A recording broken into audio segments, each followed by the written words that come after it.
Hello dear students, मैं तुषार दीक्षित, आपका chemistry teacher. आज मैं आप लोगों से बहुत ही सीरियस मुद्दे पर बात करना चाहता हूं।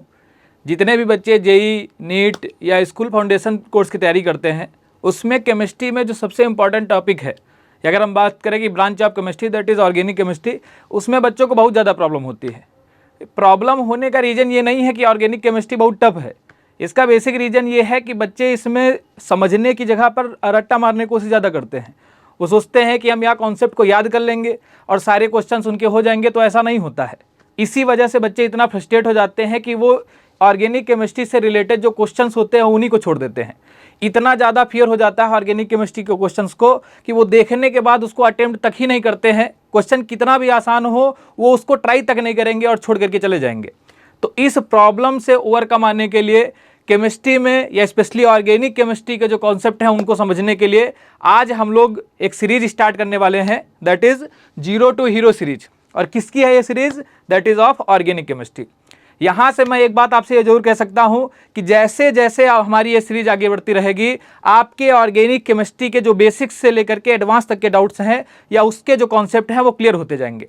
तो आपको करना कुछ नहीं है, पेन कॉपी लेके बैठ जाइए और जितने भी टॉपिक्स हम लाइन टू लाइन कवर कराते जाएंगे, आपको लिखना है, समझना है। और जहाँ कहीं भी आपको प्रॉब्लम हो, जहाँ कहीं पर भी आपको प्रॉब्लम होती है या लगातार हो रही है, जैसे जैसे हमारी सीरीज बढ़ेगी वो आप अपनी प्रॉब्लम से क्या होते जाएंगे, ओवरकम होते जाएंगे। ठीक है, तो आज हम लोग ये सीरीज स्टार्ट करने वाले हैं। तो बहुत ही बेसिक सीरीज है, ये बहुत ही बेसिक से लेकर के एडवांस तक जाने वाली हमारी सीरीज है। इस सीरीज को हम लोगों ने इस तरह से डिजाइन किया है कि लेक्चर बाय लेक्चर आपके बेसिक से लेकर के एडवांस तक के जो कॉन्सेप्ट हैं वो क्लियर होते जाएंगे और धीरे धीरे आपको इतना कॉन्फिडेंस आ जाएगा ऑर्गेनिक केमिस्ट्री पर कि आप क्वेश्चन को देख करके फियर महसूस नहीं करोगे। उस क्वेश्चन को अटेम्प्ट करोगे और धीरे धीरे आपका आंसर भी आने लगेगा। तो आपको करना क्या है कि हर लेक्चर को अच्छे से पढ़ना है, अच्छे से समझना है। हम लोग आज स्टार्ट बिल्कुल बेसिक से करने वाले हैं। जैसा कि आप टॉपिक देख पा रहे हैं कि सबसे पहले हम स्टार्ट करेंगे इंट्रोडक्शन ऑफ ऑर्गेनिक केमिस्ट्री, कि ऑर्गेनिक केमिस्ट्री है क्या, इसके अंदर हम लोग कौन कौन से कंपाउंड को पढ़ने वाले हैं। फिर बात करेंगे क्लासिफिकेशन, जहाँ पर हम ऑर्गेनिक कंपाउंड्स को क्लासीफाई करेंगे या बेसिक हाइड्रोकार्बन को क्लासीफाई करेंगे। फिर आपका है रिप्रेजेंटेशन ऑफ ऑर्गेनिक मॉलिक्यूल, किस तरह से हम ऑर्गेनिक कंपाउंड को रिप्रेजेंट करते हैं। कई सारे मेथड्स हैं किसी ऑर्गेनिक कंपाउंड को रिप्रेजेंट करने के, वो हम लोग को समझना है। और एट लास्ट हम लोग पढ़ेंगे degree of carbon and hydrogen, hydrogen और कार्बन की डिग्री निकालना सीखेंगे। इनकी बहुत ज़्यादा जरूरत पड़ेगी बाद में जब हम रिएक्शन मैकेनिज्म पर पहुंचेंगे। तो चलिए स्टार्ट करते हैं अपना टॉपिक ऑर्गेनिक केमिस्ट्री।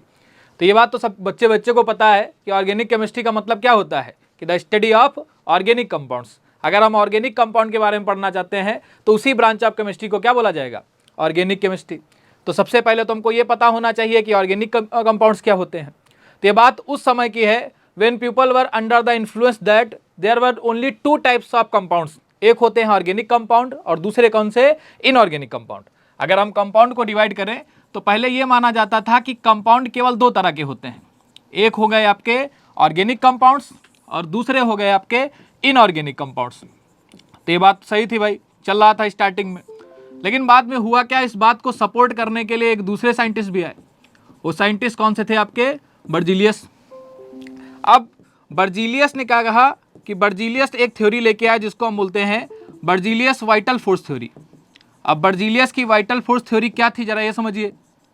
अब बर्जीलियस ने अपनी वाइटल फोर्स थ्योरी में कहा ये कि किसी भी ऑर्गेनिक कंपाउंड का जब फॉर्मेशन होता है, when any organic compound is formed it takes place under the influence of an mysterious force.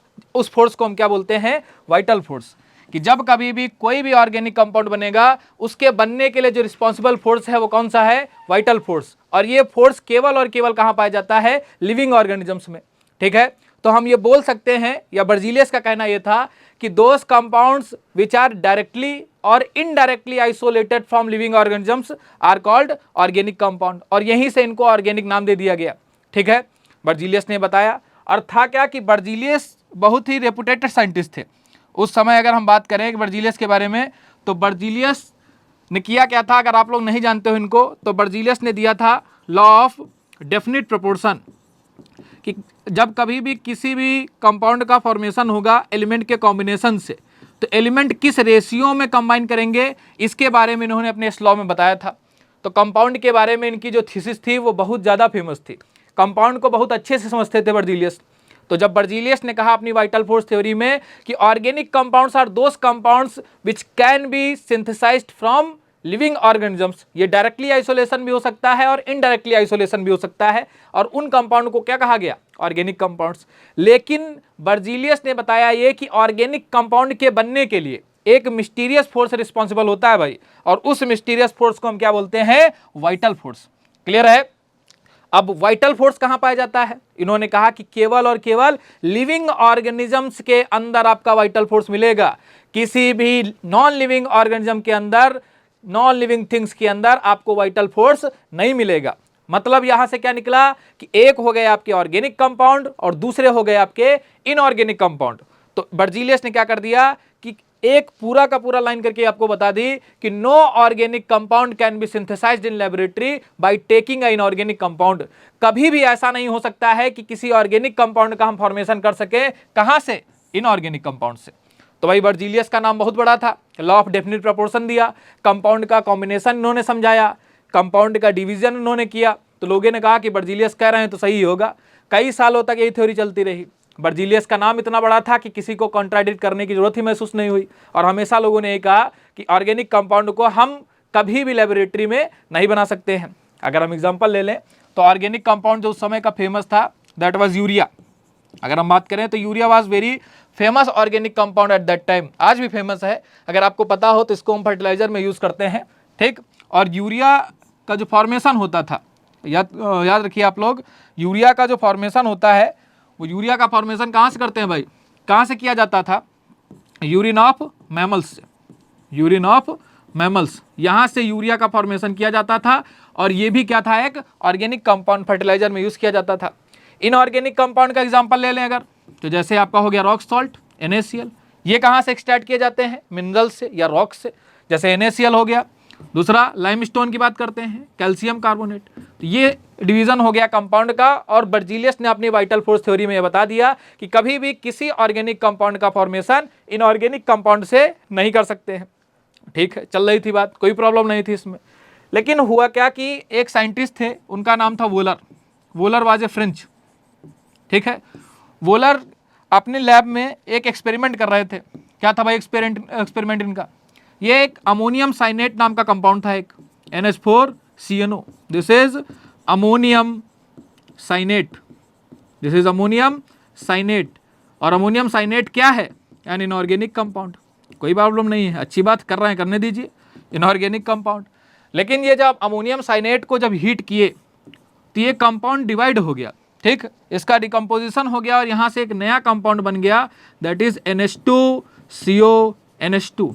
और अगर आपको पता हो तो this is the formula of urea. ये क्या हो गया भाई, यूरिया क्या है, कौन सा कंपाउंड है आपका, ऑर्गेनिक, और ये कहाँ से बन गया, इनऑर्गेनिक कंपाउंड से। और बर्जीलियस का कहना क्या था कि no organic compound can be synthesised in laboratory by taking inorganic compound. बड़ा धक्का लगा भाई बर्जीलियस की थ्योरी को, क्योंकि इन्होंने बताया था कि कभी बन ही नहीं सकता है, ये तो बन गया।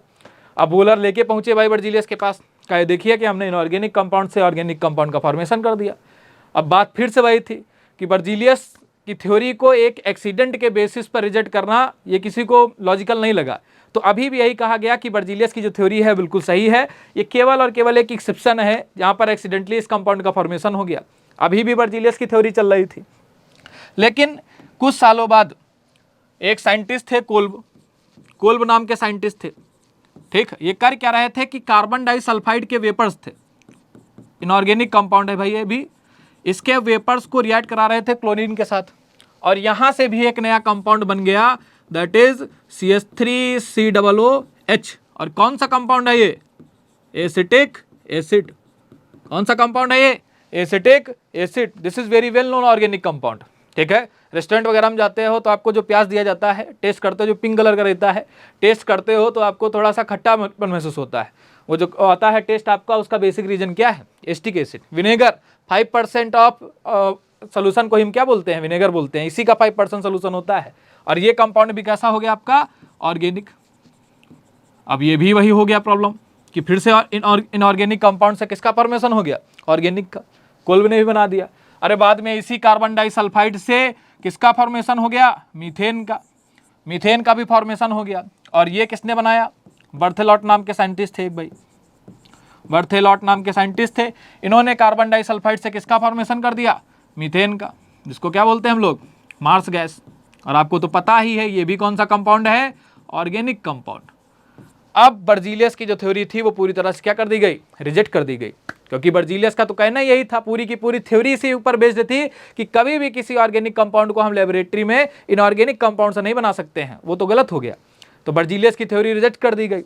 अब प्रॉब्लम ये क्रिएट हुई कि अगर हम ऑर्गेनिक कंपाउंड्स को ऑर्गेनिक कहीं से ले रहे थे, क्योंकि इनका आइसोलेशन कहां से होता था, लिविंग ऑर्गेनिज्म से, the basic significance behind the name of organic was lost, वो तो खत्म हो गया भाई।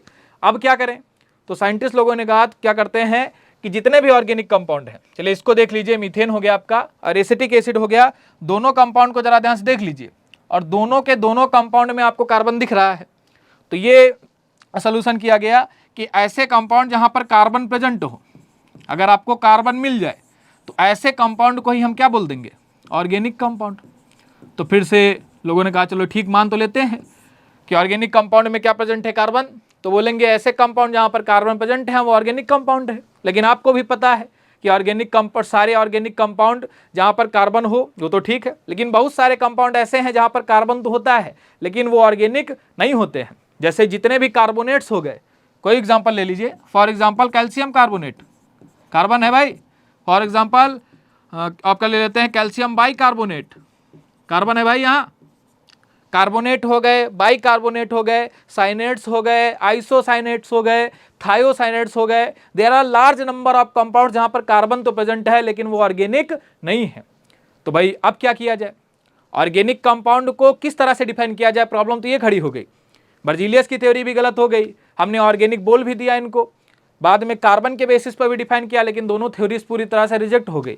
तो कहा क्या गया कि इस प्रॉब्लम को दूर किया गया जब बताया गया कि ऑर्गेनिक कंपाउंड्स हम किसको बोलेंगे भाई अब से, कि जितने भी हाइड्रोकार्बन्स होते हैं, याद रखिएगा कि यही आपकी मॉडर्न डेफिनेशन है, जितने भी हाइड्रोकार्बन्स होते हैं या फिर हाइड्रोकार्बन के साथ साथ क्या होगा, एंड देयर डेरिवेटिव्स, हाइड्रोकार्बन और उनके डेरिवेटिव्स को ही हम क्या बोलते हैं, ऑर्गेनिक कंपाउंड। उन्हीं को क्या बोला जाएगा, ऑर्गेनिक कंपाउंड। सही है। अब हाइड्रोकार्बन्स क्या है, इसको भी जरा डिफाइन कर लेते हैं। As the name itself suggest, hydro का मतलब हाइड्रोजन और कार्बन तो आपको दिख ही रहा है। तो ऐसे कंपाउंड जहां पर केवल और केवल कार्बन और हाइड्रोजन प्रेजेंट हो उनको हम क्या बोलेंगे, हाइड्रोकार्बन। ठीक है भाई। डेरिवेटिव्स का मतलब क्या होता है, जिनका फॉर्मेशन इसी बेसिक हाइड्रोकार्बन से हो रहा हो। कौन से डेरिवेटिव आपको मिलेंगे, वो आपके ऑक्सीजन डेरिवेटिव्स भी हो सकते हैं, नाइट्रोजन डेरिवेटिव्स भी हो सकते हैं, हैलोजन डेरिवेटिव्स भी हो सकते हैं, और इन्हीं को कंबाइनली क्या बोला गया, ऑर्गेनिक कंपाउंड। तो ये हो गए आपके ऑर्गेनिक कंपाउंड्स। किसको डिफाइन करेंगे, समझ में आया सबको। एक बात याद रखिएगा कि ऑर्गेनिक केमिस्ट्री जो हम लोग पढ़ रहे हैं या ऑर्गेनिक कंपाउंड के बारे में जो हम लोग पढ़ रहे हैं, ऑर्गेनिक कंपाउंड या organic chemistry is the study of life.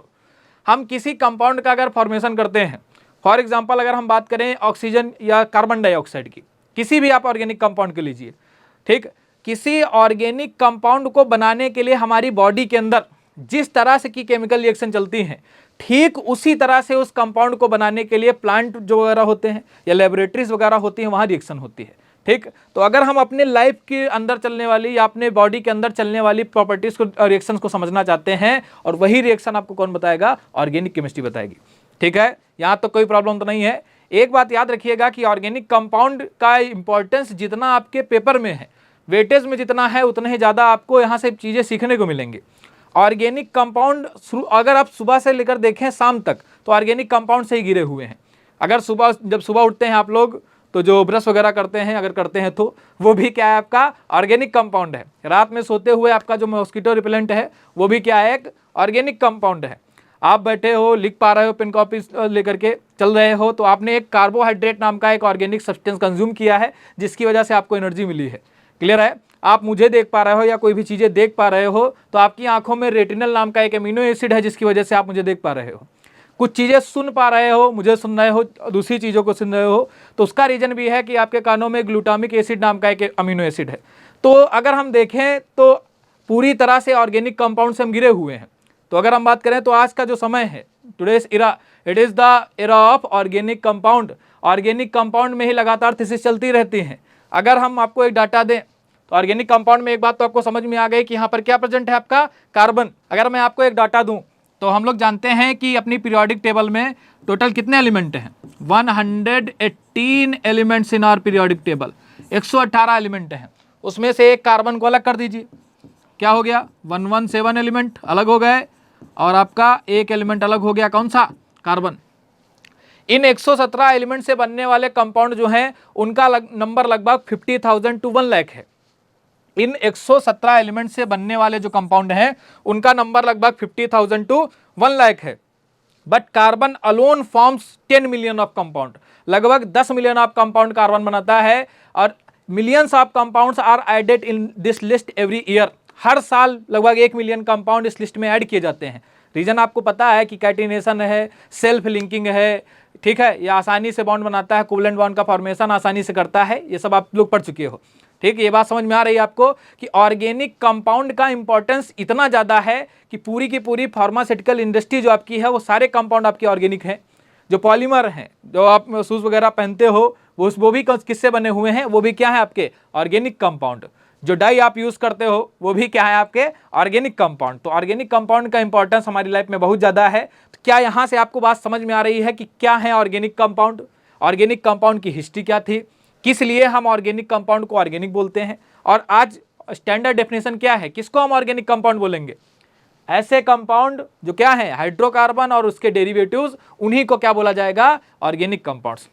तो अब अगर हम हाइड्रोकार्बन्स को डिफाइन करें, जरा भी समझ लीजिए, डेफिनेशन तो हो ही गई है कि ऐसे कंपाउंड जहां पर केवल और केवल हाइड्रोजन हो और क्या हो, कार्बन हो, उनको हम क्या बोलेंगे, हाइड्रोकार्बन। जरा इनको डिवाइड भी कर देते हैं, क्लासीफाई भी कर लें, हाइड्रोकार्बन्स को क्लासीफाई करते हैं।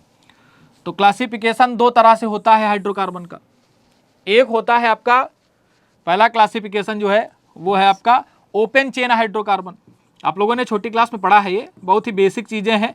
हम लोग आज बेसिक से आपको बता भी चुका हूं कि बेसिक से लेकर के एडवांस तक जाएंगे। ये टॉपिक्स भले ही आपको लग रहे हैं कि बहुत इजी है, लेकिन इन्हीं टॉपिक्स के बेसिस पर अगर आपके ये कॉन्सेप्ट क्लियर नहीं होंगे तो कभी भी आप एडवांस लेवल के क्वेश्चन लगा नहीं पाएंगे। आप देख करके क्वेश्चन को छोड़ देंगे, इतना फियर हो जाएगा आपको क्वेश्चंस का। तो हम लोग बिल्कुल बेसिक से चल रहे हैं, बिल्कुल बेसिक से एडवांस लेवल तक जाएंगे। बस करना क्या है, आपको एक एक लेक्चर ध्यान से देखना है, कॉपी पेन लीजिए, उसमें नोट करते रहिए, और जहां प्रॉब्लम ना हो, जहां पर आपको कोई प्रॉब्लम हो, कमेंट कर दीजिए और आपका क्वेश्चन सॉल्व कर दिया जाएगा। ठीक है, लगातार आपको पढ़ना है। जरा देखिए, जरा आगे बात करते हैं। दूसरा हो गया ओपन चेन कंपाउंड्स, ठीक, ओपन चेन कंपाउंड, और दूसरे आपके कौन से हो गए, क्लोज चेन कंपाउंड। एक हो गए ओपन चेन कंपाउंड और दूसरे कौन से, क्लोज चेन कंपाउंड या क्लोज चेन हाइड्रोकार्बन्स। ठीक है, ओपन चेन हाइड्रोकार्बन और क्लोज चेन हाइड्रोकार्बन, जैसा कि नाम ही से पता चल रहा है। ओपन चेन का मतलब क्या है, अगर हम एग्जांपल ले लें, फॉर एग्जांपल 3 कार्बन का चलिए एग्जांपल ले लेते हैं, carbon single bond carbon, single bond carbon. तो इसमें जरा इस कार्बन को चेक कीजिए, ये है आपका फर्स्ट कार्बन, ये है आपका लास्ट कार्बन। अगर फर्स्ट और लास्ट कार्बन के बीच में किसी भी तरह का लिंक नहीं है तो हमेशा उस हाइड्रोकार्बन को क्या बोला जाएगा, ओपन चेन हाइड्रोकार्बन। इन्हीं 3 कार्बन को जरा देखिए, फर्स्ट कार्बन, सेकेंड कार्बन और ये थर्ड कार्बन, इनके बीच में अगर हम लिंक बना दें तो इस तरह के हाइड्रोकार्बन्स को क्या बोला जाएगा, क्लोज हाइड्रोकार्बन्स। ठीक है, तो हम ऐसे बोल सकते हैं कि those hydrocarbons in which first carbon atom and last carbon atom is not connected with any bond, उसको हम क्या बोलेंगे, ओपन चेन हाइड्रोकार्बन। और जहां पर कोई बॉन्ड लगा होगा फर्स्ट और लास्ट के बीच में, उसको हम क्या बोलेंगे, close chain hydrocarbons. Open chain hydrocarbon को हम लोग साइक्लिक असाइक्लिक कंपाउंड भी बोलते हैं, these also called acyclic compound, और इनको क्या बोला जाएगा, cyclic compounds. These are called cyclic compounds. यहां तक क्लियर है भाई, कोई डाउट यहां तक क्लियर है भाई, क्लियर। आगे जरा समझते हैं, ओपन चेन कंपाउंड को अगर हम फर्दर डिवाइड करें, इसको जरा डिवाइड करते हैं। ओपन चेन हाइड्रोकार्बन्स को अगर हम फर्दर डिवाइड करें तो 2 तरह से इसका क्लासिफिकेशन किया जाता है। एक होते हैं आपके सैचुरेटेड हाइड्रोकार्बन्स, एक होंगे आपके सैचुरेटेड हाइड्रोकार्बन्स, और दूसरे होंगे आपके अनसैचुरेटेड हाइड्रोकार्बन्स। एक हो गए सैचुरेटेड हाइड्रोकार्बन्स और एक हो गए आपके अनसैचुरेटेड हाइड्रोकार्बन्स। क्या है भाई ये, आप बॉन्डिंग में पढ़ चुके हो सिग्मा और पाई बॉन्ड के बारे में। ठीक है, मतलब ऐसे सैचुरेटेड, ऐसे ओपन चेन हाइड्रोकार्बन को हम सैचुरेटेड हाइड्रोकार्बन बोलेंगे जहां पर केवल और केवल क्या हो, only sigma bond should be present, जहां पर केवल और केवल क्या प्रेजेंट होना चाहिए, सिग्मा बॉन्ड होना चाहिए। और क्योंकि आपके हाइड्रोकार्बन में केवल कार्बन और हाइड्रोजन एलिमेंट ही होते हैं, तो हम बोल सकते हैं कि ऐसे ओपन चेन कंपाउंड जहां पर कार्बन कार्बन के बीच में सिंगल बॉन्ड हो या कार्बन हाइड्रोजन के बीच में सिंगल बॉन्ड हो, उन कंपाउंड को हम क्या बोलेंगे, सैचुरेटेड हाइड्रोकार्बन्स। ठीक है, क्लियर है यहां तक। इन सैचुरेटेड हाइड्रोकार्बन्स को कॉमनली बोला जाता है पैराफिन्स। इनको कॉमनली क्या बोलते हैं भाई हम लोग, paraffins. This is a Greek word. Classify कर लेते हैं जरा, इसको डिवाइड कर दीजिए नाम को। दो पार्ट हो गए आपके, एक हो गया पैरम और दूसरा हो गया एफिन्स। आपको पता ही है एफिन्स का मतलब होता है एफिनिटी, मीन्स रिएक्टिविटी, क्लियर है। और पैरम का मतलब होता है वेरी लो। तो हम ये भी बोल सकते हैं इसके नाम से कि ऐसे कंपाउंड जिनकी रिएक्टिविटी बहुत कम होती है वो आपके कौन से हो गए, ओपन चेन हाइड्रोकार्बन्स। ठीक है, अब लेकिन पहचानेंगे कैसे कि कौन सा कंपाउंड ज्यादा रिएक्टिव है और कौन सा कम है। तो कंपाउंड को देख करके अगर आपको बताना है तो IUPAC ने क्या किया, बताया कि इन्हीं पैराफिन्स को हम अब से क्या बोलेंगे भाई, इन्हीं पैराफिन्स को इन्होंने बताया कि इन पैराफिन्स को बोला जाएगा एल्केन्स। इनको क्या बोलेंगे हम लोग, एल्केन्स। यहां तक बात क्लियर है, क्या बोलेंगे इनको, एल्केन्स। एल्केन्स क्या है, जैसा कि लिखा है यहां पर, ऐसे ओपन चेन हाइड्रोकार्बन जहां पर केवल और केवल कौन सा बॉन्ड प्रेजेंट है, सिग्मा बॉन्ड प्रेजेंट है। क्लियर। अगर हम डिफाइन भी कर दें एल्केन्स को तो क्या लिखेंगे कि those open chain hydrocarbon, IUPAC का क्या कहना है, those open chain hydrocarbons in which carbon carbon single bond and carbon hydrogen single bond is present are called alkanes. उन कंपाउंड को हम क्या बोलेंगे, एल्केन्स। और एल्केन के लिए एक जनरल फॉर्मूला बताया, और आपको पता है जनरल फॉर्मूला क्या है, CnH2n प्लस का 2। This is the general formula of alkane. Clear है, ठीक। अगर n क्या है, जहां पर n equal to number of carbon atoms, ये तो लिखा ही है। n क्या है, n आपकी वैल्यू हमेशा किसमें होगी, इंटीजर होगी। ठीक है, n की जगह पर 1 रख दीजिए, n इक्वल टू 1, आपको पहला मिल जाएगा alkene, that is CH4। n को रख दीजिए 2, नेक्स्ट मिल जाएगा आपको C2H6। क्लियर है, इस तरह से आप एल्केन को बना सकते हो, उनका फॉर्मूला लिख सकते हो। क्लियर है, यहाँ तक। एल्केन्स के बारे में एक बात और समझिएगा, जितने भी एल्केन्स होते हैं, जितने भी आपके एल्केन्स हैं, पहचानना तो बहुत आसान है। यहाँ पर क्या होगा, कार्बन कार्बन के बीच में कौन सा बॉन्ड होना चाहिए, सिग्मा बॉन्ड, और साथ में दूसरा कौन सा एलिमेंट प्रेजेंट होगा, हाइड्रोजन। लेकिन आपको एक बात और याद रखनी है, अगर हम केमिकली बात करें तो जब कभी भी किसी एल्केन का हम कंप्लीट कंबशन कराते हैं, हमेशा प्योर ब्लू फ्लेम मिलती है। ठीक है, याद रखिएगा ये बात कि कंप्लीट कंबशन कराने पर एल्केन का हमेशा क्या मिलेगा, प्योर ब्लू फ्लेम मिलेगा। ठीक है, बहुत ही अच्छे फ्यूल्स होते हैं एल्केन्स। ठीक, याद रखिएगा कि जितने भी एल्केन्स होते हैं they are very good fuel, इनका फ्यूल में बहुत यूज किया जाता है। अब नेक्स्ट टॉपिक पे चलते हैं। नेक्स्ट कौन सा आपका, अनसैचुरेटेड हाइड्रोकार्बन। तो यहां दिख ही रहा है आपका कि यहां पर केवल और केवल क्या था, सिग्मा बॉन्ड। तो यहां पर कौन से बॉन्ड हो जाएंगे, सिग्मा बॉन्ड के साथ साथ आपका कौन सा बॉन्ड प्रेजेंट होगा, पाई बॉन्ड भी प्रेजेंट होगा। तो दोस कंपाउंड्स जहां पर सिग्मा और पाई बॉन्ड दोनों प्रेजेंट हो, उन कंपाउंड को हम क्या बोलेंगे, अनसैचुरेटेड कंपाउंड बोलेंगे। क्लियर। और आपको पता है कि पाई बॉन्ड कहां मिलता है, पाई बॉन्ड किस में प्रेजेंट होगा, जहां पर डबल बॉन्ड होंगे या फिर ट्रिपल बॉन्ड होगा। ठीक है, तो ये आपको देखने को मिलेगा कि ऐसे कंपाउंड को ही हम अनसैचुरेटेड बोलेंगे जहां पर कार्बन कार्बन के बीच में डबल बॉन्डिंग हो या फिर कार्बन कार्बन के बीच में ट्रिपल बॉन्डिंग हो। अब जैसे सैचुरेटेड हाइड्रोकार्बन को हम कॉमनली पैराफिन्स बोलते हैं, ठीक उसी तरह से जितने भी आपके अनसैचुरेटेड हाइड्रोकार्बन्स हैं इनको बोला जाता है ओलिफिन्स। क्या बोलते हैं इनको भाई, ओलिफिन्स। इसको भी डिवाइड कर दीजिए, this is also Greek word, divide कर दीजिए इसको। यहां से बनेगा ओलियम प्लस का फेंट। फेंस भी होता है जिसका मतलब होता है रिएक्टिविटी, फेंट। ठीक, यहां से डिवाइड कर दीजिए। ओलियम का मतलब आपको पता ही है, ऑयली प्रोडक्ट्स, और फेंट का मतलब होता है प्रोड्यूसर। तो ऐसे कंपाउंड जो ऑयल प्रोड्यूसर होते हैं, और आपको पता है कि जितने भी अनसैचुरेटेड हाइड्रोकार्बन है वो क्लोरीन से रिएक्ट करने के बाद ऑयली प्रोडक्ट बनाते हैं, तो इसीलिए इनको क्या बोला जाता था, ओलिफिन्स बोला जाता था। ये तो हो गई, कॉमन नेम हो गया इनका।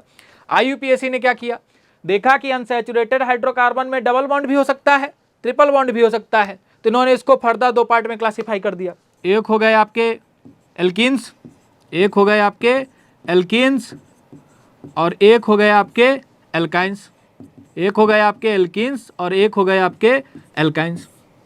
एल्कीन्स क्या है, यहाँ कार्बन कार्बन के बीच में सिंगल बॉन्ड था। एल्कीन्स में क्या होगा, एल्कीन्स में कार्बन कार्बन के बीच में डबल बॉन्ड होगा, और डबल बॉन्ड का मतलब क्या होता है, एक सिग्मा और एक पाई। तो क्या हम बोल सकते हैं कि those unsaturated hydrocarbons in which at least one carbon carbon double bond is present are called alkenes. Clear है, जहां पर कम से कम एक कार्बन कार्बन का डबल बॉन्ड होना चाहिए, ऐसी कोई रिस्ट्रिक्शन नहीं है कि एक से ज्यादा डबल बॉन्ड नहीं हो सकते हैं, उनको भी हम क्या बोलेंगे, एल्कीन ही बोलेंगे। और अगर केवल एक ही कार्बन कार्बन का डबल बॉन्ड है, उनका जनरल फॉर्मूला होता है CnH2n। क्या होता है उनका जनरल फॉर्मूला, CnH2n। एक बात और देख लीजिए, एल्केन्स में n की वैल्यू कहां से स्टार्ट हुई थी, 1 से, लेकिन एल्कीन में नहीं हो सकता है, क्योंकि एल्कीन किसी हाइड्रोकार्बन को एल्कीन बोलने के लिए कम से कम 2 कार्बन होने चाहिए जिनके बीच में डबल बॉन्ड हो, और इसका मतलब n की स्टार्टिंग कहां से होगी, 2 से। तो यहाँ पर n इक्वल टू कितना रखेंगे, और 2, और पहला कंपाउंड कौन सा बन जाएगा यहाँ से, C2H4, that is ethene. IUPAC की भी बात करेंगे अभी, यहाँ तक क्लियर है। सेकंड जरा देखिए, एल्काइंस।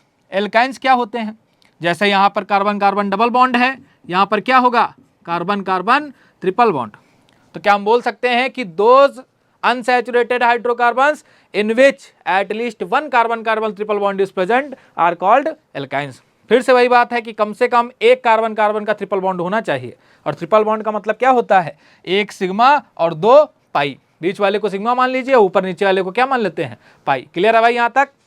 अगर इनका जनरल फॉर्मूला बोलें तो they have general formula CnH2n-2, और फिर से क्योंकि ट्रिपल बॉन्ड चाहिए तो n की वैल्यू 1 यहाँ पर भी नहीं हो सकती है, and is not equal to 1। क्या ये क्लासिफिकेशन आपको समझ में आया, एक हो गया ओपन चेन में सैचुरेटेड का, और दूसरा हो गया अनसैचुरेटेड का। यहाँ पर केवल और केवल सिग्मा बॉन्ड चाहिए, वहाँ पर सिग्मा और पाई दोनों हो सकते हैं। कम्बसन के बेसिस पर यहाँ कंप्लीट कम्बसन पर आपको क्या मिलेगा, प्योर ब्लू फ्लेम, और यहाँ पर आपको क्या मिलेगी, येलोइश फ्लेम। क्लियर है, ये ओपन चेन कंपाउंड का डिवीजन आपको क्लियर हुआ। अच्छा, एक बात और याद रखिएगा कि जितने भी अनसैचुरेटेड कंपाउंड्स होते हैं, ठीक, ये जो अनसैचुरेटेड कंपाउंड में एल्कीन और एल्काइन है, उसी में आगे अगर हम बात करें, अच्छा इसको नोट कर लिया आप लोगों ने, इसको जरा मैं रफ कर रहा हूं, उधर ध्यान से देखिएगा, ठीक, इसको मैं रफ कर रहा हूं जरा, ठीक। अनसैचुरेटेड में 2 थे, एक एल्कीन्स और एक एल्काइंस, लेकिन अगर हम इसको और थोड़ा जनरलाइज कर दें तो इसमें से एक और क्लासिफिकेशन भी हो सकता है, और उसको हम बोलते हैं एल्कीनाइन। इसको हम क्या बोलते हैं, एल्कीनाइन। अब जरा ध्यान से पढ़िएगा इसको, एल्कीनाइन। आपको बताता हूं जरा, इधर देखिए, ये क्या लिखा है, इन, और यहाँ क्या लगा है, आइन। ठीक है, क्या लगा है, इन, और उसमें क्या लगा है, आइन। बस यहीं से आप आइडिया ले लीजिए कि ऐसे अनसैचुरेटेड हाइड्रोकार्बन जहां पर कार्बन कार्बन के बीच में डबल बॉन्ड भी होगा और कार्बन कार्बन के बीच में ट्रिपल बॉन्ड भी होगा, ऐसे कंपाउंड को हम क्या बोलेंगे, एल्कीनाइन। क्लियर है, इनको क्या बोलेंगे, एल्कीनाइन, और इनको हम जनरली किसी फॉर्मूले से रिप्रेजेंट नहीं करते हैं। यहां तक बात समझ में आई। एग्जाम्पल भी ले लेते हैं, चलिए फॉर एग्जाम्पल 4 कार्बन ले लेते हैं। कार्बन ये हो गया आपके पास CH2, double bond CH, single bond C, triple bond CH, ये हो गया आपका कार्बन। नाम लिख लेते हैं, चलिए इसका, IUPAC की बात करेंगे। दिस इज ब्यूटेनाइन, इसको क्या बोलते हैं, ब्यूटेनाइन। ठीक है, तो एल्काइंस क्या है, ऐसे हाइड्रोकार्बन जहां पर डबल बॉन्ड भी हो कार्बन कार्बन के बीच में और ट्रिपल बॉन्ड भी हो, उनको हम क्या बोलते हैं, एल्कीनाइंस बोलते हैं। तो क्या ओपन चेन कंपाउंड का जो क्लासिफिकेशन है वो आप लोग को समझ में आया, किसी कोई डाउट, यहां तक क्लियर है। अब जरा इसके आगे बात करते हैं, क्लोज चेन वाला बचा हुआ है, उसको भी देखिए। अब बात करते हैं क्लोज चेन हाइड्रोकार्बन्स की। क्लोज चेन हाइड्रोकार्बन को हम 2 पार्ट में डिवाइड करते हैं। क्लोज चेन हाइड्रोकार्बन लिखिए जरा, क्लोज्ड चेन हाइड्रोकार्बन्स। ठीक, क्लोज चेन हाइड्रोकार्बन्स को हम 2 पार्ट में डिवाइड करते हैं। कौन से 2 पार्ट होंगे आपके, जरा इनको देखिए। ठीक है, पहला जो इसका डिवीजन हो गया दैट इज होमोसाइक्लिक कंपाउंड्स। कौन से हो गए, होमोसाइक्लिक कंपाउंड्स। ठीक, और यहां पर दूसरा कौन सा हो जाएगा आपका, हेट्रोसाइक्लिक कंपाउंड। हेट्रोसाइक्लिक कंपाउंड्स, एक हो गया होमोसाइक्लिक और दूसरा हो गया हेट्रोसाइक्लिक कंपाउंड्स। क्लियर है यहां तक। क्या है ये होमोसाइक्लिक? अब जैसा आपको पता है होमो मीन्स होता है सेम, तो जब कभी भी किसी क्लोज चेन का फॉर्मेशन, कोई ऐसा हाइड्रोकार्बन हो जिसमें चेन का फॉर्मेशन सेम एटम के बीच में बॉन्डिंग से हो रहा हो, और वो सेम एटम कौन सा होगा? आपका कार्बन, उन कंपाउंड को हम क्या बोलेंगे? Homocyclic compound. फॉर एग्जांपल अगर हम एग्जांपल लेके बात करें तो ये जो आपका कंपाउंड है जैसे साइक्लोब्यूटेन, आईयूपीएसी नेम के भी बात करेंगे, परेशान नहीं होइएगा, आप जूनियर क्लासेस में पढ़ चुके हो, इसलिए अभी थोड़ी सी बात कर लेते हैं, ज़्यादा हम बात नहीं करेंगे। पूरा आईयूपीएसी का लेक्चर लगातार हम लोग कई सारी यूनिट्स बनाएंगे आईयूपीएसी को, बेसिक से लेकर के एडवांस तक क्वेश्चन उसमें भी सॉल्व करने वाले हैं। तो पहले यहाँ थोड़ा समझ लेते हैं कि यहाँ पर भी जरा देखिए होमोसाइक्लिक कंपाउंड में भी क्या है कि ये भी कार्बन प्रेजेंट है आपके पास, ये भी कार्बन, ये भी कार्बन, और ये भी क्या है आपका कार्बन। क्लियर है? ये भी एलियन स्ट्रक्चर है, इसके बारे में अभी समझते हैं रिप्रेजेंटेशन में। यहाँ पर भी चारों कार्बन के बीच बॉन्डिंग से ही किसका फॉर्मेशन हुआ है? साइकिल का फॉर्मेशन हुआ है। ऐसे कंपाउंड को हम क्या बोलेंगे? Homocyclic compound. और लेते हैं जरा, दिस इज, इसको भी जरा चेक कीजिए, इसको आप पहचानते भी होंगे, दिस इज बेंजीन। क्या है ये? बेंजीन। यहाँ पर भी हर कार्बन के बीच में कौन सा बॉन्ड है? सिंगल बॉन्ड प्रेजेंट है, तो ये भी आपका कौन सा हो गया? Homocyclic compound. क्लियर है? हेट्रोसाइक्लिक कंपाउंड का मतलब क्या है? जब कभी भी आपकी रिंग का फॉर्मेशन कार्बन के अलावा दूसरे एटम के साथ बॉन्डिंग से हो रही हो, उन कंपाउंड को हम क्या बोलेंगे? Heterocyclic compounds. फॉर एग्जांपल यहाँ पर एग्जांपल जरा चेक कीजिए, फॉर एग्जांपल ये हो गया आपके पास, यहाँ नाइट्रोजन लगा दीजिए, one loan pair, pi sigma pi sigma pi, ठीक, इसको हम बोलते हैं पिरिडीन। जरा यहाँ देख लीजिए, this is carbon, this is carbon, this is carbon, this is carbon, this is carbon, लेकिन चेन को कंप्लीट करते समय एक दूसरा एटम आ गया है, दैट इज नाइट्रोजन। तो ये भी एक हेट्रो एटम है, और ऐसे कंपाउंड को हम क्या बोलते हैं? Heterocyclic compound. और एग्जांपल देख सकते हैं, फॉर एग्जांपल ये हो गया आपके पास दूसरा कंपाउंड, यहाँ पर ऑक्सीजन लगा दीजिए, ये हो गया आपका पाई और यहाँ पर हो गया पाई, इसको हम बोलते हैं फ्यूरेन, दिस इज फ्यूरेन। ये भी क्या है? आपका हेट्रोसाइक्लिक कंपाउंड है। तो क्लोज चेन कंपाउंड को दो पार्ट में डिवाइड कर रहे हैं, एक होमोसाइक्लिक, दूसरा हेट्रोसाइक्लिक। होमोसाइक्लिक का मतलब when the cycle is formed by the combination या by the linkage of carbon atoms only, उनको क्या बोलेंगे? Homocyclic compounds. और जब कार्बन के अलावा दूसरा आ जाए एटम, तो उन कंपाउंड्स को हम क्या बोलेंगे? Heterocyclic compound. ठीक है? अब चाहे होमोसाइक्लिक हो या हेट्रोसाइक्लिक हो, दोनों को दो पार्ट में डिवाइड करते हैं। एक होते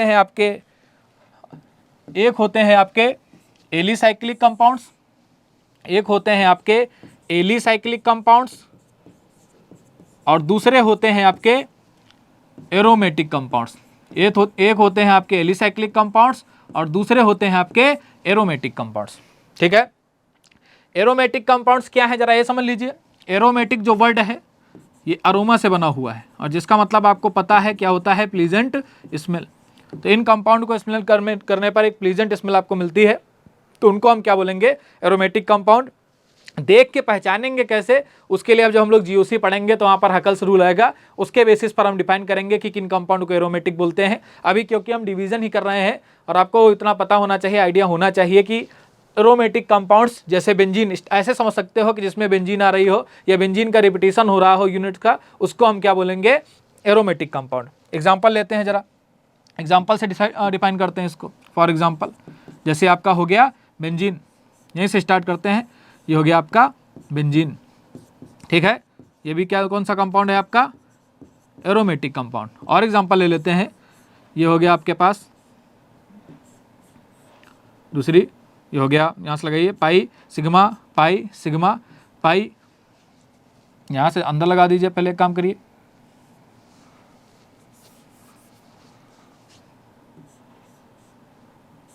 ये हो गई आपके पास पाई सिग्मा, यहाँ पाई सिग्मा और ये पाई, इसको हम क्या बोलते हैं? नेप्थलीन।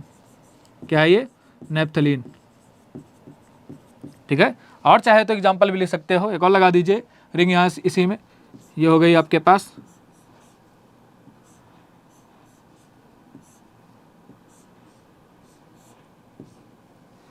ठीक, इसको बना लीजिए जरा, ये हो गया आपके पास पाई सिग्मा, यहाँ से कर दीजिए आप पाई सिग्मा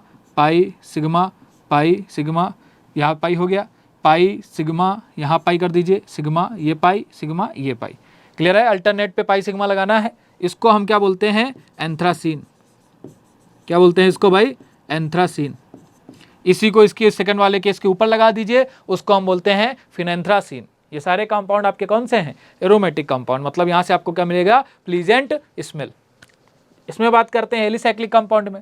एलिसाइक्लिक कंपाउंड आपके क्या है, एलिसाइक्लिक कंपाउंड का मतलब होता है जो आपके एरोमेटिक नहीं है, ठीक है। जैसे फॉर एग्जांपल आपका हो गया cyclobutane, for example cyclopropane, for example cyclohexane. ये सारे के सारे कौन से हैं, होमोसाइक्लिक, एलिसाइक्लिक, होमोसाइक्लिक कंपाउंड।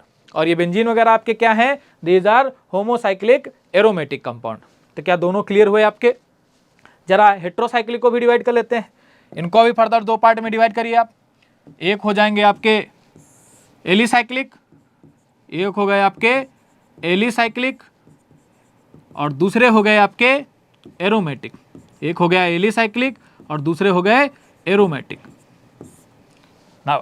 मतलब तो वही है, फिर से वही, एरोमेटिक का मतलब क्या है, जहां पर क्या मिले आपको, प्लीजेंट स्मेल। एग्जाम्पल दोनों आपके ऊपर सामने लिखे हुए हैं। फॉर एग्जाम्पल पहला बना दीजिए, दैट इज पिरिडीन, यहाँ नाइट्रोजन, यहाँ 1 लोन पेयर, पाई सिग्मा और ये pi, this is pyridine. Clear. Next बनाइए जरा, फ्यूरेन भी बना लीजिए। ये हो गया आपका फ्यूरेन, ऑक्सीजन, यहाँ लोन पेयर, ये हो गया आपका फ्यूरेन, ठीक, ऊपर लिखा ही है। चाहो तो एक और बना सकते हो, 5 कार्बन का साइक्लिक रिंग बना लीजिए।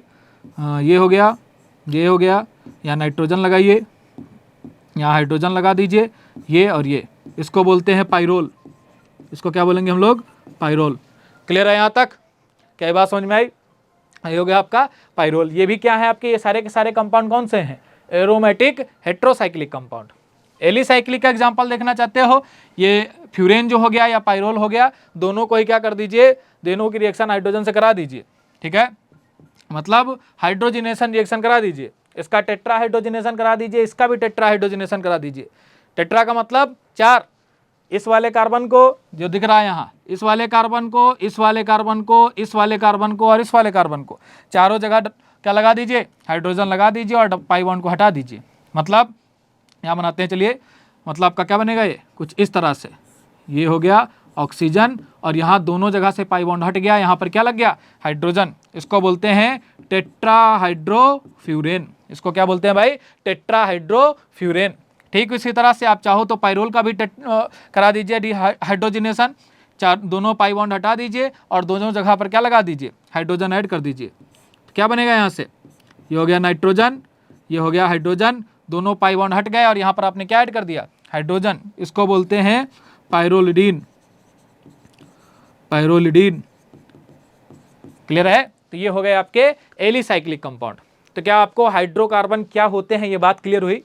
एक बार रिपीट कर लीजिए जल्दी से कि ओपन चेन हाइड्रोकार्बन का मतलब क्या है, ऐसे कंपाउंड जहां पर फर्स्ट कार्बन और लास्ट कार्बन के बीच में किसी भी तरह की बॉन्डिंग ना हो, उनको हम क्या बोलेंगे, ओपन चेन हाइड्रोकार्बन। जैसे ये रहा, फर्स्ट और लास्ट कार्बन के बीच में किसी भी तरह की बॉन्डिंग नहीं है। 2 पार्ट में इसको क्लासिफाई करते हैं, ठीक है। एक होते हैं आपके सैचुरेटेड हाइड्रोकार्बन और दूसरे होते हैं अनसैचुरेटेड हाइड्रोकार्बन। ठीक, इधर आ जाइए जरा क्लोज चेन में, एक हो जाएगा आपका होमोसाइक्लिक और दूसरा हो गया आपका हेट्रोसाइक्लिक। होमोसाइक्लिक का मतलब जहां पर रिंग का फॉर्मेशन केवल सेम एटम्स, मतलब वो कौन सा होना चाहिए, कार्बन एटम्स के बीच की बॉन्डिंग से हुआ है, उनको हम क्या बोलेंगे, होमोसाइक्लिक कंपाउंड। इनको भी 2 पार्ट में डिवाइड करते हैं, एक एलिसाइक्लिक दूसरा एरोमेटिक। ठीक उसी तरह से हेट्रोसाइक्लिक का मतलब जहां पर कार्बन के अलावा दूसरा एटम प्रेजेंट हो, उनको हम क्या बोलेंगे, हेट्रोसाइक्लिक। 2 तरह के ये भी होंगे आपके, एलिसाइक्लिक और दूसरा आपका एरोमेटिक। तो यहां तक आपका क्लियर हुआ, क्लियर सबको, नोट हो गया सबका, कोई कंफ्यूजन तो नहीं है। आगे बढ़ते हैं भाई, नेक्स्ट टॉपिक जरा चेक करते हैं। ठीक, नेक्स्ट टॉपिक पे आते हैं। नेक्स्ट टॉपिक में आपका कौन सा है, रिप्रेजेंटेशन ऑफ ऑर्गेनिक कंपाउंड। अब ऑर्गेनिक कंपाउंड क्या होते हैं ये समझ गए हम लोग। ऑर्गेनिक कंपाउंड हाइड्रोकार्बन्स या उनके डेरिवेटिव्स को बोलते हैं। हाइड्रोकार्बन कितने तरह से क्लासीफाई होते हैं ये भी हम लोगों ने समझ लिया है। अब बढ़ते हैं कि ऑर्गेनिक कंपाउंड को रिप्रेजेंट कैसे किया जाएगा। तो किसी भी ऑर्गेनिक कंपाउंड का जो रिप्रेजेंटेशन होता है वो 3 तरह से हो सकता है। किसी भी ऑर्गेनिक मॉलिक्यूल को हम 3 तरह से रिप्रेजेंट कर सकते हैं। कौन कौन सा भाई हो सकता है ये, पहला होता है उनका मॉलिक्यूलर फार्मूला। पहला कौन सा, मॉलिक्यूलर फार्मूला। पहला कौन सा हो गया भाई, मॉलिक्यूलर फार्मूला। दूसरा होता है उनका स्ट्रक्चरल फार्मूला, दूसरा हो जाएगा उनका स्ट्रक्चरल फॉर्मूला, और थर्ड कौन सा हो जाएगा, बहुत ही फेमस जिसको आज हम यूज करते हैं, that is bond line notation.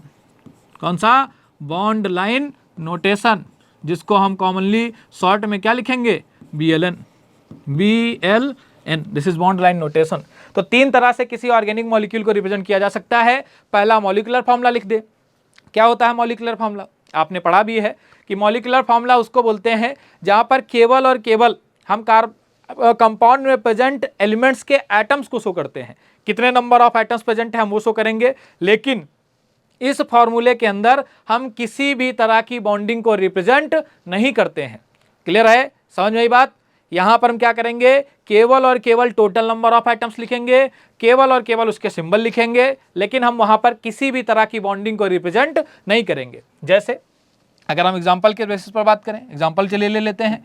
For example, ठीक है, फॉर एग्जांपल ये आपका हो गया C4H10, दिस इज ब्यूटेन। क्या है ये, ब्यूटेन। अभी एल्केन का बताया था जनरल फॉर्मूला, CnH2n+2, वहां पर n की वैल्यू 4 रख दीजिए, आपको यही मिल जाएगा। क्या है ये आपका, ब्यूटेन। यहाँ पर हमने केवल और केवल सिंबल लिखा है एटम्स का कि कार्बन एटम प्रेजेंट है, हाइड्रोजन एटम प्रेजेंट है, कितने नंबर ऑफ एटम्स प्रेजेंट है हमने ये भी लिखा है, लेकिन किसी भी तरह की बॉन्डिंग को यहाँ पर रिप्रेजेंट नहीं किया गया है। हम यहाँ पर किसी भी तरह के बॉन्ड को शो नहीं करते हैं। एक और लिख लेते हैं, फॉर एग्जांपल C5H12, इसको हम क्या बोलते हैं, दिस इज पेंटेन। क्या यहाँ पर भी किसी तरह के बॉन्ड को रिप्रेजेंट किया गया, बिल्कुल नहीं। ऐसे फॉर्मूले को हम क्या बोलेंगे, ऐसे रिप्रेजेंटेशन के तरीकों को क्या बोला जाएगा, मॉलिक्यूलर फॉर्मूला। दूसरा जरा चेक कीजिए, इट इज स्ट्रक्चरल फॉर्मूला। क्या होता है भाई स्ट्रक्चरल फॉर्मूला, अब जरा क्या होता है इसके बेसिस पर पहले हम इसको डिवाइड ही कर देते हैं, यहाँ से आपको क्लियरिटी मिल जाएगी। स्ट्रक्चरल फॉर्मूला दो तरह के होते हैं, एक होता है कंडेंस्ड स्ट्रक्चरल फॉर्मूला, एक होता है आपका कंडेंस्ड स्ट्रक्चरल फॉर्मूला, और दूसरा होता है आपका एक्सपेंडेड स्ट्रक्चरल फॉर्मूला। एक हो गया कंडेंस्ड स्ट्रक्चरल फॉर्मूला, दूसरा हो गया एक्सपेंडेड स्ट्रक्चरल फॉर्मूला। ठीक, नाम से ही पता चल रहा है। स्ट्रक्चरल फॉर्मूले में हम लोग क्या करते हैं, बॉन्ड को रिप्रेजेंट करते हैं, लेकिन उनके रिप्रेजेंटेशन दो तरह के हो सकते हैं। अगर हाइड्रोकार्बन्स को हम रिप्रेजेंट कर रहे हैं तो दो तरह के बॉन्ड होंगे, एक कार्बन कार्बन का बॉन्ड होगा और एक कार्बन हाइड्रोजन का बॉन्ड होगा। तो कंडेंस्ड स्ट्रक्चरल फॉर्मूला का कहना क्या है, क्या रिप्रेजेंट कीजिए, केवल only the bond between carbon carbon, केवल और कार्बन कार्बन के बीच के बॉन्ड को रिप्रेजेंट कीजिए। ठीक, ये चाहे डबल हो चाहे ट्रिपल हो, कोई भी बॉन्ड हो, लेकिन हम यहाँ पर केवल और केवल किसके बीच के बॉन्ड को रिप्रेजेंट करेंगे, कार्बन कार्बन के बीच के बॉन्ड को रिप्रेजेंट करेंगे। इसके अलावा किसी दूसरे एटम के बीच के बॉन्ड को हम रिप्रेजेंट नहीं करते हैं। जैसे इसी को जरा देख लीजिए, फॉर एग्जांपल अभी बताया था कि ब्यूटेन का मॉलिक्यूलर फॉर्मूला C4H10, एल्केन है तो सबके बीच में सिंगल बॉन्ड बना दीजिए, कार्बन, ये हो गया सिंगल बॉन्ड कार्बन कार्बन, और ये हो गया आपका कार्बन, एक कार्बन तो 3 हाइड्रोजन, टोटल वैलेंसी होती है 4, 4 हो गई। 1 2, इसको 2 हाइड्रोजन चाहिए, 2 दे दीजिए। 1 2, 2 हाइड्रोजन चाहिए, 2 दे दीजिए। एक बॉन्ड लगा है तो 3 हाइड्रोजन दे दीजिए। तो यहाँ पर हमने क्या किया है, केवल और केवल कार्बन कार्बन के बीच के सिंगल बॉन्ड को रिप्रेजेंट किया है। ऐसे तरीके को हम क्या बोलते हैं, कंडेंस्ड स्ट्रक्चरल फॉर्मूला। ठीक है, दूसरा आपका कौन सा, एक्सपेंडेड। एक्सपेंडेड में हम क्या करेंगे, जितने भी तरह के आपके बॉन्ड होंगे, फिर से मैं रिपीट करता हूं, एक्सपेंडेड में क्या होगा, जितने भी आपके बॉन्ड होंगे सब बॉन्ड को रिप्रेजेंट करना है। किसी भी एटम के बीच का बॉन्ड हो, कार्बन कार्बन के बीच का हो, कार्बन हाइड्रोजन के बीच का हो, किसी भी एटम के बीच का आपको बॉन्ड को क्या करना है, यहाँ पर रिप्रेजेंट करना है। इसी को बना लेते हैं जरा, ये हो गया, इसी को शो कर लेते हैं। चलिए, पहला कार्बन, दूसरा, तीसरा और ये चौथा, आपके जो वैलेंसी हैं 1 2 3 4, 1 2 3 4, 1 2 3 4, 1 2 3 और 4, हर जगह क्या लगा दे भाई, हाइड्रोजन एटम्स। तो जब कभी भी हम सब तरह के बॉन्ड को रिप्रेजेंट करेंगे, ऐसे रिप्रेजेंटेशन को क्या बोला जाता है, एक्सपेंडेड स्ट्रक्चरल फॉर्मूला। क्या यहाँ तक बात क्लियर हुई? दो तरीके हो चुके हैं, एक आपका हो गया मॉलिक्यूलर फॉर्मूला और दूसरा आपका हो गया स्ट्रक्चरल फॉर्मूला। अब आते हैं most advance representation of organic molecule, that is bond line notation. In today's era जितने भी कंपाउंड को हम रिप्रेजेंट करते हैं उन सब का रिप्रेजेंटेशन आपको कैसा मिलेगा, बॉन्ड लाइन रिप्रेजेंटेशन मिलेगा। होता क्या है जरा ये देख लीजिए, बॉन्ड लाइन नोटेशन क्या है। बॉन्ड लाइन नोटेशन में हम करते ये हैं कि यहाँ पर केवल और केवल डार्क एजेस का यूज करते हैं। अच्छा, पहली बात ये समझ लीजिए कि इसकी इंपॉर्टेंस क्यों है। देखो, चाहे आपके पास किसी भी ऑर्गेनिक कंपाउंड को रिप्रेजेंट करना हो या हाइड्रोकार्बन से स्टार्ट करते हैं, अभी क्लासीफाई किए हैं, या तो कार्बन कार्बन का डबल बॉन्ड, कार्बन कार्बन का ट्रिपल बॉन्ड या कार्बन कार्बन का सिंगल बॉन्ड। अब किसी भी तरह का आपका बॉन्ड प्रेजेंट हो, एक बात अच्छा बच्चों को बहुत डाउट रहता है कि सर आपने कार्बन कार्बन में सिंगल बॉन्ड लगा दिया, डबल बॉन्ड लगा दिया, ट्रिपल बॉन्ड भी लगा दिया, तो हम कार्बन कार्बन के बीच में 4 बॉन्ड क्यों नहीं लगाते हैं? तो बहुत ही बेसिक सा क्वेश्चन है, लेकिन याद भी रखिएगा कि कभी भी कार्बन मैक्सिमम केवल 3 पेयर ऑफ इलेक्ट्रॉन शेयर कर सकता है। अगर चौथा पेयर ऑफ इलेक्ट्रॉन शेयर करेगा तो दोनों एटम्स के न्यूक्लियस इतना पास में आ जाएंगे कि वहां पर इतना स्ट्रॉन्ग रिपल्सन होता है कि सिस्टम कैसा हो जाएगा, अनस्टेबल। तो कभी भी carbon 4 pair of electron share नहीं करेगा, तो मैक्सिमम 3 बॉन्ड बनाएगा, सिंगल बॉन्ड भी मिलेंगे, डबल बॉन्ड भी मिलेगा और ट्रिपल बॉन्ड भी मिलेगा। क्लियर भाई? यहाँ तक बात समझ में आई? आगे जरा देखते हैं।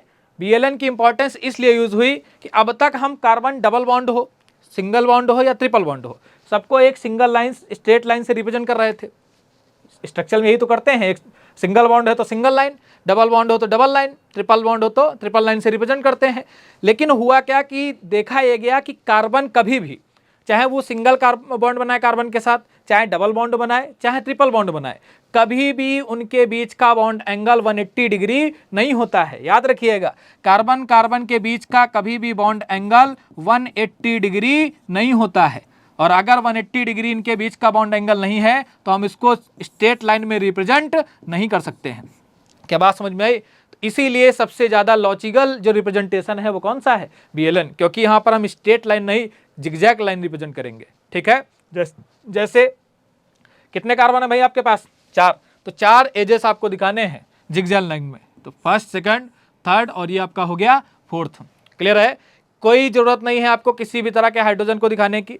BLN में याद रखिएगा, जितने भी कॉर्नर पॉइंट्स होते हैं वहां पर क्या प्रेजेंट होता है? कार्बन। वहां पर क्या प्रेजेंट होता है? कार्बन। मतलब अगर आपसे पूछा जाए कि कोनों में ऐसा क्या है, तो क्या है भाई कोनों में? कोनों में है कार्बन। क्लियर है? तो यहां भी कार्बन, यहां कार्बन, यहां कार्बन और यहां भी क्या है? कार्बन। इस कार्बन की वैलेंसी को सेटिस्फाइड करने के लिए जितने भी हाइड्रोजन है वो अंडरस्टूड है, आपको दिखाने की जरूरत नहीं है। जैसे यहाँ कार्बन कार्बन के बीच में सिंगल बॉन्ड है, तो ये अंडरस्टूड है कि इस कार्बन के पास कितने हाइड्रोजन होंगे? 3। इस कार्बन ने यहाँ पर 2 बॉन्ड बनाए हैं, तो ये अंडरस्टूड है किसके पास कितने हाइड्रोजन होंगे? 2। इस कार्बन के पास जिसने 2 बॉन्ड बनाए हैं, तो ये अंडरस्टूड है इसके पास कितने होंगे? 2। और इसके पास कितने होंगे भाई? 3। क्या यहाँ तक बात क्लियर है? तो BLN स्ट्रक्चर में आपको जिगजैग रिप्रेजेंटेशन करना है। जितने भी कार्बन होंगे सबको आपको कॉर्नर्स पे रखना है, हाइड्रोजन को रिप्रेजेंट करने की जरूरत नहीं है। अगर मान लीजिए डबल या ट्रिपल बॉन्ड है, मान लेते यही 4 कार्बन था, कहीं डबल या ट्रिपल बॉन्ड है तो डबल या ट्रिपल बॉन्ड को शो करिए। अगर कुछ इस तरह से है, कहीं ट्रिपल बॉन्ड आ रहा है, चलिए यहाँ डबल बना लेते हैं, ट्रिपल के लिए 2 लाइन रिप्रेजेंट कीजिए। ठीक, इस तरह से हम BLN को रिप्रेजेंट करते हैं। कार्बन के अलावा अगर कोई दूसरा आइटम है तो उसको यहाँ पर अब क्या करोगे? शो करोगे। फॉर एग्जाम्पल अगर हम ये बना दें ऑक्सीजन, ये दिस इज डाईमिथाइल ईथर, यहाँ पर भी CH3 है, यहाँ पर भी CH3 है, दिस इज डाईमिथाइल ईथर। आपको कार्बन रिप्रेजेंट करने की जरूरत नहीं है, ना हाइड्रोजन रिप्रेजेंट करने की जरूरत है, लेकिन इसके अलावा जो दूसरे आइटम्स होंगे उनको आपको यहाँ पर क्या करना पड़ेगा? रिप्रेजेंट करना पड़ेगा। क्लियर है भाई? क्या ये सारे रिप्रेजेंटेशन के तरीके समझ में आए? ठीक है, अब जरा कुछ क्वेश्चन कर लेते हैं BLN से। BLN को CSF में कन्वर्ट करते हैं, कुछ क्वेश्चन लिखते हैं भाई। क्या करना है आपको? Convert BLN form into condensed structural form. BLN को CSF में कन्वर्ट करना है। कुछ क्वेश्चन देता हूं मैं जरा। फर्स्ट, जैसा मन हो उस तरह का बना दीजिए, उसमें क्या प्रॉब्लम है? ठीक, ये हो गया। फर्स्ट लेते हैं, चलिए सेकंड बनाते हैं। चलिए कोई अच्छा सा एग्जांपल ही लेते हैं, ये हो गया। ठीक, स्वास्तिक वाला ही ले लेते हैं। नेक्स्ट आ जाइए, सी, जो मन हो वो बना दीजिए, कोई प्रॉब्लम है ही नहीं इसमें। ठीक, डबल बॉन्ड चलिए रिविजन कर देते हैं, ये हो गया। एक और लेते हैं, चलिए डी, जैसी मन इच्छा हो वैसे बना दीजिए, ये हो गया। ये BLN फॉर्म दिए गए हैं, इनको किस में कन्वर्ट करना है भाई? क्या बनाना है इनका? CSF form. ठीक है, ट्राई कर लीजिए जरा, 1 मिनट हो गया। जरा ट्राई हम लोग बनाते हैं, जरा इसको कंप्लीट करते हैं एक बार। यहाँ से स्टार्ट करते हैं। ये रहा भाई, पहला कार्बन, दूसरा कार्बन, तीसरा कार्बन, चौथा कार्बन, पांचवा कार्बन। 5 कार्बन तो एक साथ है, बना ही देते हैं। चलिए, फर्स्ट, सेकेंड, थर्ड, फोर्थ और ये फिफ्थ। थर्ड कार्बन के साथ एक ऊपर ब्रांचिंग है और एक नीचे ब्रांचिंग है, एक यहाँ और एक यहाँ, सब में सिंगल बॉन्ड है, कोई दिक्कत ही नहीं है। कार्बन कार्बन, ये हो गया CH3, 4 कंप्लीट करने हैं, 1 है तो 3, यहाँ 1 है तो 3, यहाँ 2 है तो 2 लगाइए, यहाँ 4 कंप्लीट है, बनाने की जरूरत ही नहीं है, यहाँ 2 तो 2 हाइड्रोजन, यहाँ 1 तो 3 हाइड्रोजन। ये हो गया आपका ये CH। सही है भाई, क्लियर है तो सबको? इसमें आइए जरा, ये रहा आपके पास, यहाँ से स्टार्ट कीजिए। ये हो गया आपका CH3 सिंगल बॉन्ड, ये हो गया आपका CH2 सिंगल बॉन्ड, कार्बन 1 2 3 4, एक भी हाइड्रोजन लगाने की जरूरत नहीं है। कार्बन ऊपर हो गया आपका ये CH2, इधर वाला हो गया आपका ये CH3, इधर आ जाइए, ये हो गया आपका CH2 और इधर हो गया आपका CH3। क्लियर हो रहा है भाई सबको? कोई प्रॉब्लम तो नहीं है? इधर आओ जरा, ये हो गया आपका CH2 और ये हो गया आपका CH3। ठीक है, ये हो गया आपका इसका CH। नेक्स्ट आइए जरा इसमें, ये जरा देखिए, यहाँ से स्टार्ट करते हैं। डबल बॉन्ड है, इसका मतलब 2 ही हाइड्रोजन होंगे, तो क्या हो गया ये आपका CH2 डबल बॉन्ड, यहाँ कार्बन जरा देखिए डबल, एक यहाँ पर तो मतलब एक ही हाइड्रोजन है CH। ठीक, यहाँ चले आइए कार्बन 1 2 3, मतलब यहाँ पर भी एक हाइड्रोजन, नीचे लगा दीजिए जरा CH3, ये हो गया आपके पास 1 2 3, मतलब यहाँ पर भी CH। ठीक, यहाँ लगा दीजिए आपका CH3, ये नीचे वाली चेन, यहाँ पर 2 है मतलब CH2 और एक सीधे चले जाइए, क्या बन गया आपका CH3। ये हो गया इसका CH। इसमें आ जाइए भाई, यहाँ से स्टार्ट करते हैं। ये हो गया आपका CH3 single bond, carbon double bond यहाँ और सिंगल, मतलब कितने हाइड्रोजन होंगे? एक CH। आगे हो गया आपका डबल बॉन्ड, ये कार्बन डबल यहाँ पर, एक वहाँ पर, 3 हो गए, एक बचा, ये हो गया CH। इस कार्बन की जरा देखिए, इसके साथ ऊपर एक ब्रांचिंग गई है, मतलब ये हो गया आपका CH3, उसके साथ नीचे एक ब्रांचिंग आई है कार्बन की, और यहाँ पर 2 गया है, 2 ब्रांचिंग इधर और एक ब्रांचिंग उधर, मतलब 3 बॉन्ड सेटिस्फाइड हो गए, एक बचा है मतलब CH। ये इसकी बात कर रहे हैं CH। इसके आगे जरा यहाँ जाइए, यहाँ पर 2 ब्रांचिंग मतलब CH2, इसके आगे 2 ब्रांचिंग मतलब CH2, इसके लास्ट में एक ब्रांचिंग मतलब CH3। सही है, इसके आगे आ जाइए, 2 ब्रांचिंग मतलब CH2, इसके आगे 2 ब्रांचिंग मतलब CH2, इसके आगे एक ब्रांचिंग मतलब CH3। तो क्या क्लियर हुआ? क्या हम लोग CSF की हेल्प से BLN या BLN की हेल्प से CSF लिख सकते हैं? एक्सपेंडेड वाले में कोई प्रॉब्लम ही नहीं है, जहाँ पर भी आपको हाइड्रोजन दिख रहा है उसको भी बॉन्ड से क्या कर दीजिए, शो कर दीजिए। तो ये हो गया आपका रिप्रेजेंटेशन ऑफ ऑर्गेनिक मॉलिक्यूल। याद रहेगी भाई, ऑर्गेनिक को किस तरह, मॉलिक्यूल को कितने पार्ट में रिप्रेजेंट करते हैं, कितने तरह से? टोटल 3 तरह हैं। पहला आपका मॉलिक्यूलर फार्मूला, जहाँ पर किसी भी तरह के बॉन्ड को रिप्रेजेंट करने की जरूरत नहीं है। दूसरा आपका स्ट्रक्चरल फार्मूला, जहाँ पर हम बॉन्ड को रिप्रेजेंट करते हैं 2 फॉर्म में, एक कंडेंस्ड फॉर्म में, दूसरा एक्सपेंडेड फॉर्म में। और तीसरा आपका कौन सा है? कौन सा भाई? बॉन्ड लाइन नोटेशन BLN, जिसमें हम लोग क्या करते हैं, कॉर्नर्स बनाते हैं, जिगजैग लाइंस बनाते हैं, और जहाँ पर कॉर्नर पर आपका क्या प्रेजेंट होगा? कार्बन एटम प्रेजेंट होगा। आगे बढ़ते हैं भाई, यहाँ तक समझ में आया सबको? कोई दिक्कत तो नहीं है भाई? ठीक है, आगे बढ़ते हैं। करा degrees of carbon and hydrogen atom. ठीक, अब ऑर्गेनिक मॉलिक्यूल क्या होते हैं, ऑर्गेनिक कंपाउंड्स क्लियर हो गया। ऑर्गेनिक कंपाउंड का क्लासिफिकेशन पढ़ लिए, किस तरह से मॉलिक्यूल्स को रिप्रेजेंट करना है ये भी पढ़ लिए। अब जरा बात करते हैं degrees of carbon and hydrogen. एक बात अच्छा समझ लीजिएगा कि हम लोग जो इस टॉपिक में कवर अप कर रहे हैं वो सब ऑर्गेनिक कंपाउंड की ABC है। ठीक है, हम लोग ABCD पढ़ रहे हैं भाई, केवल ऑर्गेनिक कंपाउंड का क्या होता है ये जान रहे हैं, कितने टाइप के होते हैं ये समझ रहे हैं, किस तरह से रिप्रेजेंट करना है ये बात क्लियर हो रही है। अब बात करते हैं उनकी रिएक्टिविटी की बेसिस पर। जब कभी भी हम रिएक्शन में क्या करेंगे, ऑर्गेनिक मॉलिक्यूल्स को यूज़ करेंगे तो डिग्रीज का बहुत हेल्प होता है, बहुत ज़रूरत पड़ती है, बहुत नीड पड़ती है उनकी डिग्रीज को पता करने की। तो जरा ये समझते हैं कि डिग्रीज होती क्या है। ठीक, किस तरह से हम डिग्री निकालते हैं कार्बन की। पहले तो कार्बन से स्टार्ट करते हैं। कार्बन जो है ऑर्गेनिक कंपाउंड में जो आपका कार्बन होगा उसकी 4 डिग्रीज होती हैं। ठीक, पहला होता है प्राइमरी कार्बन एटम।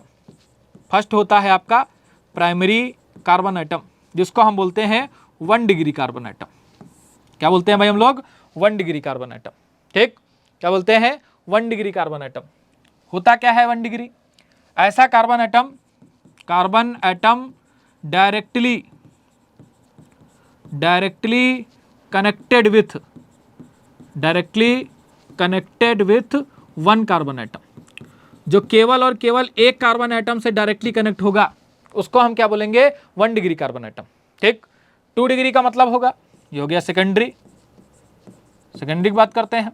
यहाँ पर क्या होगा, ऐसे carbon atom which will be directly connected with 2 carbon atoms, जो डायरेक्टली 2 कार्बन एटम से कनेक्टेड होंगे उनको हम क्या बोलेंगे, 2 डिग्री कार्बन एटम्स। उसके बाद आपका कौन सा हो गया, टर्सरी कार्बन एटम, या जिसको हम क्या बोलेंगे 3 डिग्री।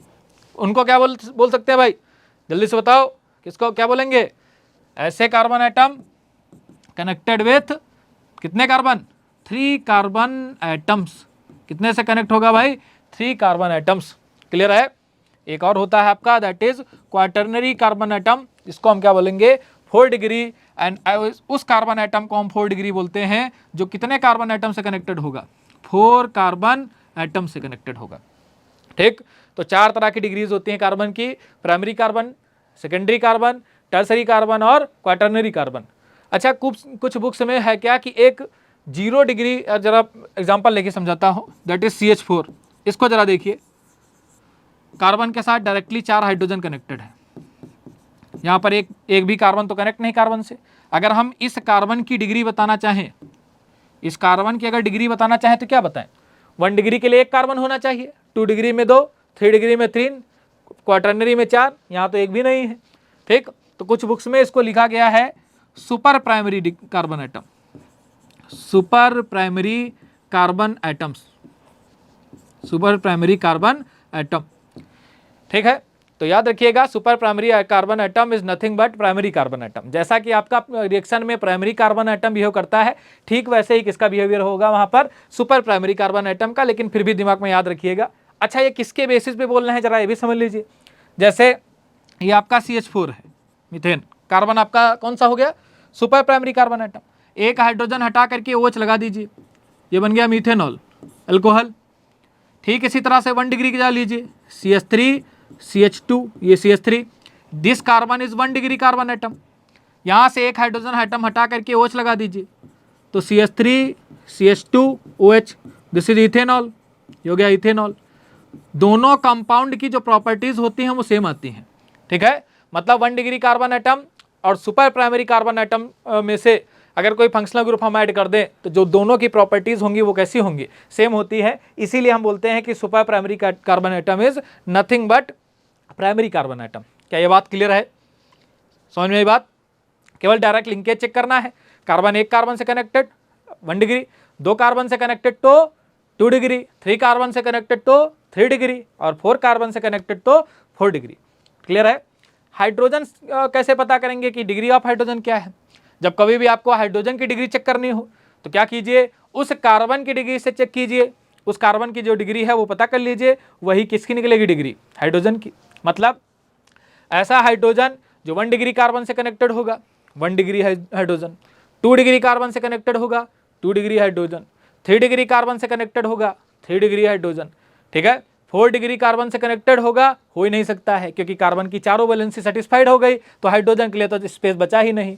ठीक है, तो हाइड्रोजन में 3 डिग्रीज होती हैं, 1 डिग्री, 2 डिग्री और 3 डिग्री। क्लियर। कुछ एग्जाम्पल ले लेते हैं ताकि आपका ये जो टॉपिक है वो क्लियर हो जाए। एग्जाम्पल से करते हैं जरा, आपको डिग्रीज बतानी है या लिखते हैं जरा। ठीक, डिग्री चेक करनी है,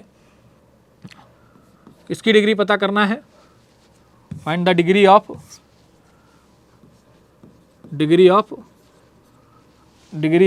किसकी डिग्री पता करनी है भाई, carbon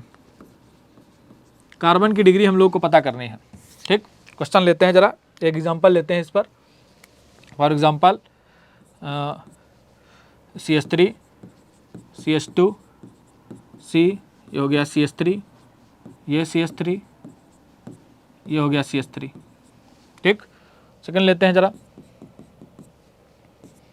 CH3 CH2 C CH3 CH3। एक और लेते हैं, चलिए CH3 C CH3 CH3 CH3। ठीक, इसमें चेक करते हैं जरा डिग्री क्या है। 1 डिग्री 2 डिग्री वाले पता करते हैं कहाँ कहाँ प्रेजेंट है। जरा चेक करो भाई, इधर इस कार्बन को जरा देखो, 3 इस हाइड्रोजन से और 1 इस कार्बन से, तो directly connected with 1 carbon atom. कितने डिग्री का भाई, 1। इस कार्बन को जरा देखिए, एक इधर कनेक्ट है और इधर कनेक्टेड, कितने डिग्री का, 2 डिग्री। इस कार्बन को जरा देखो 1 2 3 और ये 4, कितने डिग्री का हुआ भाई? 4 डिग्री का। ये कार्बन एक से ही कनेक्टेड है 1 डिग्री, ये कार्बन एक से कनेक्टेड है 1 डिग्री, ये कार्बन भी एक से कनेक्टेड है 1 डिग्री। कोई प्रॉब्लम नहीं है, केवल यही चेक करना है आपको कि वो कार्बन डायरेक्टली कितने कार्बन आइटम से कनेक्टेड है। ठीक है, इसमें आइए जरा, यहाँ कितने हैं? एक कार्बन से 1 डिग्री, 2 कार्बन से 2 डिग्री, 3 कार्बन से 3 डिग्री, 1 कार्बन से 1 डिग्री, 1 कार्बन से 1 डिग्री। ठीक, इसमें आइए जरा, 1 कार्बन से कनेक्टेड 1 डिग्री, 4 कार्बन से कनेक्टेड 4 डिग्री, 1 कार्बन से कनेक्टेड 1 डिग्री, 1 कार्बन से कनेक्टेड 1 डिग्री, 1 कार्बन से कनेक्टेड 1 डिग्री। क्लियर? इस तरह से हम लोग क्या करते हैं, किसी भी ऑर्गेनिक मॉलिक्यूल में कितने डिग्री ऑफ कार्बन आइटम्स, कौन कौन से degree of carbon atoms present हैं, हम वो भी क्या कर सकते हैं, फाइंड कर सकते हैं। इसमें से केवल ये भी पूछा जा सकता है आपसे कि 1 डिग्री वाले कितने हाइड्रोजन आइटम है, तो चेक कर लो। 1 डिग्री कार्बन से यहाँ 3 कनेक्ट है, 3 + 3 6 + 3 9 + 3 12, 12 1 डिग्री हाइड्रोजन वाले प्रेजेंट हैं। इसी तरह से 2 डिग्री में भी चेक कर लो कितने हैं, यहाँ से ऐसे ही क्वेश्चन पूछे जा सकते हैं। तो भाई क्लियर हुआ आपको, सबको क्लियर है? अब जितना टॉपिक आज हम लोगों ने कवर अप किया है सबको उम्मीद है क्लियर हो गया होगा। कोई डाउट है किसी को? ठीक, गुड, वेरी गुड, यहाँ तक क्लियर। तो आज हम लोग इतना ही रखते हैं, नेक्स्ट क्लास में इसके आगे हम लोग स्टार्ट करेंगे, हाइब्रिडाइजेशन पढ़ेंगे। पहले हाइब्रिडाइजेशन कैसे निकालते हैं ऑर्गेनिक कंपाउंड का, और कुछ बेसिक पॉइंट्स हैं उनके बारे में भी देखेंगे। ठीक, उम्मीद है आपको समझ में आया होगा ये। Thank you very much.